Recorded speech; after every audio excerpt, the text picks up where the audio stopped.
nada é 100% orgânico e nada é 100% psíquico. Também não é essa de querer achar que a psicanálise, né, vai ver todo o corpo do ser humano como tudo é psíquico, não é isso. Mas a gente vê o corpo do sujeito como o corpo erogenizado, né? Ele foi investido eroticamente. Isso que a gente fala de erótico, tem a ver com a questão do amor. Então foi investido amorosamente pelos pais, pelas pessoas que cuidam daquela criança. Então as coisas mais bobas, assim, um amamentar e ter um olhar para o seu bebê, é um dar banho naquele bebê, é um fazer um carinho. Quando aquele bebê está chorando, você coloca no colo e fala assim, você está com cólica. Isso também tem a ver com aqueles significantes que estão sendo ofertados, né? Está com cólica, então, não, você está com sono, está com fome. Porque, na verdade, o ínfans, né, o pré-sujeitinho, na melhor das hipóteses, se é que ele vem advir um sujeito, né, ele não sabe o que está acontecendo, ele chora no desespero, né, daquela dor que ele não sabe se é física, se é psíquica, o que é. E aquele que está cuidando daquela criança está ali colocando esses significados, para esse significante que é esse choro da criança. Esse investimento amoroso para essa criança é isso que vai ser a raiz de toda a neurose, né? Seja qualquer problema que o sujeito tenha, que aquilo, como eu falei, né, assim, às vezes aparentemente não é tão evidente, né, mas ao longo daquele discurso você vê o quanto está em jogo a postura dele em relação ao objeto, que é o outro, né, esse outro amado ou odiado. Até essa coisa do ódio é interessante falar, porque o ódio não é o contrário do amor, embora muitas pessoas pensam. Na verdade, é outra face da mesma moeda. O contrário do amor é indiferença. E isso traz muito mais danos do que ódio. E nessa questão, aproveitando e falando nessa questão do amor, da transferência, a transferência, né, está dentro da transferência essa questão de passar pela análise, sobretudo pelo ódio. É preciso passar pelo ódio. Tanto que uma questão do manejo da transferência é você provocar o ódio no paciente. E o analista tem que suportar aquele ódio, porque num primeiro momento vai ser direcionado a ele. Cabe a ele direcionar para um outro ponto, porque no fundo não é para ele. É para ele enquanto aquele que está ali representando todos os outros outrinhos ali que o sujeito se relaciona. Mas ele tem que entrar naquela dança, mas é um entrar naquela dança que não é uma entrada qualquer, é uma entrada avisada. Ele tem que saber manejar esse ódio, porque é a mesma coisa, é manejo do amor, é manejo da transferência. Por que é tão importante essa questão do manejo da transferência? Porque a transferência, ela, depois que ela se estabelece, ela não fica de uma forma linear. Ela fica em picos e baixas e de uma forma, dessa questão do amor e do ódio, isso vai comparecer vez ou outra.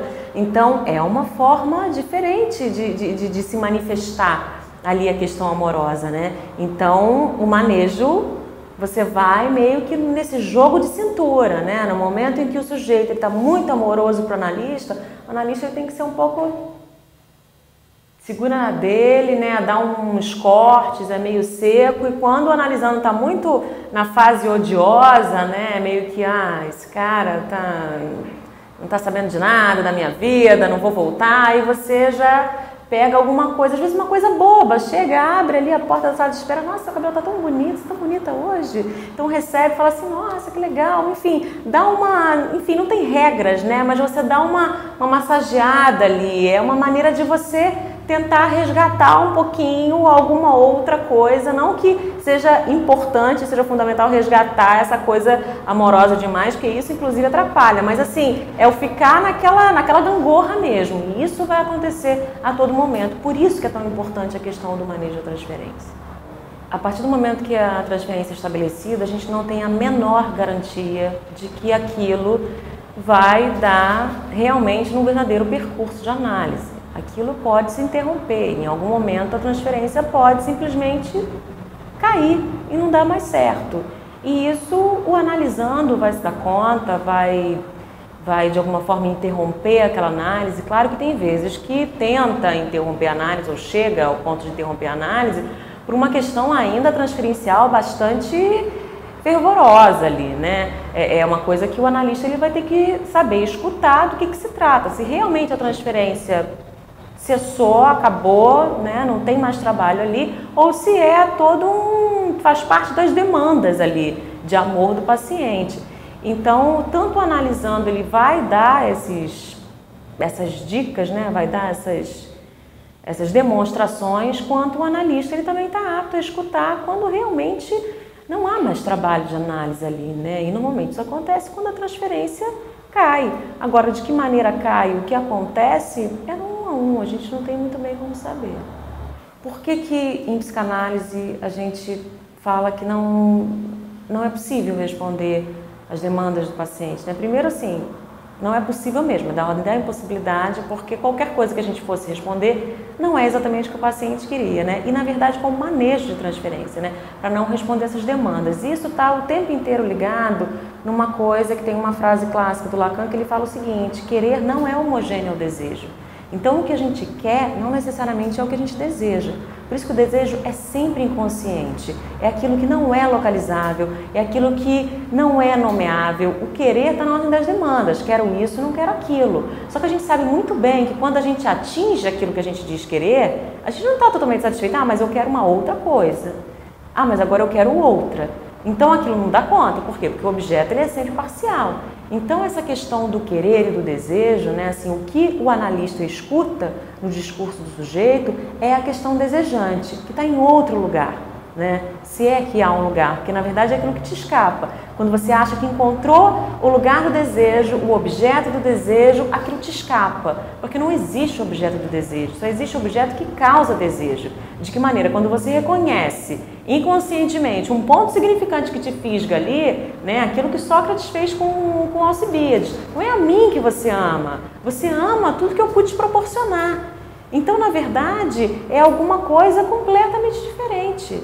Então, a questão do desejo e do querer é diferente. E isso vai comparecer na análise como a divisão subjetiva do sujeito. Né? A demanda é aquilo que a gente consegue nomear, quero isso, não quero aquilo, e o desejo é aquilo que a gente consegue, mas afinal de contas, qual é o meu desejo? Na verdade, o analista, ele não sabe qual é o desejo do sujeito, mas ele sabe o que é um desejo, de que maneira o desejo funciona. E o analisando, ele não sabe e nem vai saber o que é o desejo dele, porque no fundo, o desejo é desejo de desejo. É sustentar uma falta. Por isso que um neurótico, você vai ver que fica sonhando tanto com uma coisa a ser realizada, e quando ele está prestes a realizar, você pode reparar que dá uma recuada. Ele dá uma recuada. Ele não encara de frente. Por quê? Porque é a maneira do neurótico, sem ele saber, ou ele não sabia, mas ele sabe em algum lugar, sem ele saber, ele recua para quê? Para manter aquela falta. Então o desejo é sustentar a falta, para que haja desejo, porque só há desejo se houver falta. Então é essa questão, essa impossibilidade de responder às demandas tem a ver com isso, porque a falta sempre vai estar ali. Então nessa questão, muitas vezes o que um sujeito busca, quando busca uma análise, o que ele está demandando ali daquela análise, depois de um tempo, já não é mais aquilo que ele quer. Muitas vezes, o que eu dei como exemplo, né, da questão da escolha do parceiro, que às vezes começa uma análise e se desfaz o relacionamento que já tinha começado antes da análise, porque ele não reconhece mais aquele outro como um objeto possível de ser eleito por ele. Alguma coisa que não se sustenta ali. Agora, aí tem a diferença entre o querer e o desejo.